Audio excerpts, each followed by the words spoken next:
Hello Miri learners, welcome to this new video. I'm Miriam and today we are going to see a, an, some and any.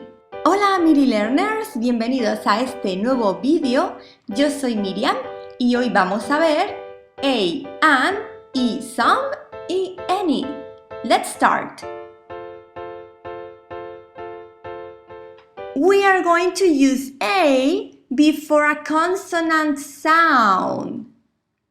Vamos a escribir a delante de sonidos que sean consonantes.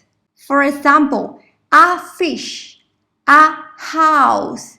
Here you can hear the H, house. So write a house.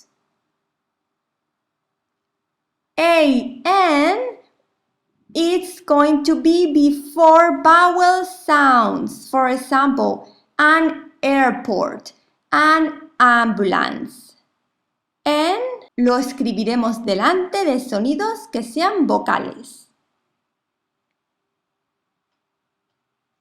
If the H is silent, we will use A-N. Si la H es muda, escribiremos N. For example, an hour. You don't hear the H. No escucháis la H. An hour. Before the U sound, we are going to use A. For example, a universe. If you hear, you are going to hear the sound U, a universe. So we are going to write a universe. We use a or an for something that is in singular. Vamos a utilizar a or an para cosas que sean singulares. For example, a book. We don't use a or an with uncountable nouns. No usamos a o an para nombres incontables. We don't say there is a rice. No, we don't say this. If we want to say this, we will say in affirmative, there is some rice, or in negative, there isn't any rice.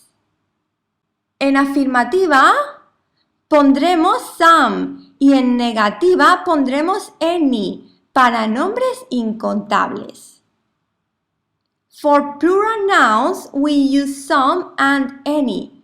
Para nombres plurales, utilizamos some y any. For example, in affirmative, there are some biscuits on the table. In negative, there aren't any biscuits on the table. Por lo tanto, para plurales también usaremos some para afirmativas y any para negativas. Here I leave you some exercises. Here you have to write a or an before each noun. In this second exercise, you have to fill in the blanks with a or an. And here you have to fill in the blanks with some or any. I will give you the answers in the next video. Please click on the like, por favor dale a me gusta, suscríbete, subscribe, para saber cuando subo mis próximos vídeos, for you to know when I upload my next videos, and see you in the next video. Nos vemos en el próximo video. Thank you, bye bye.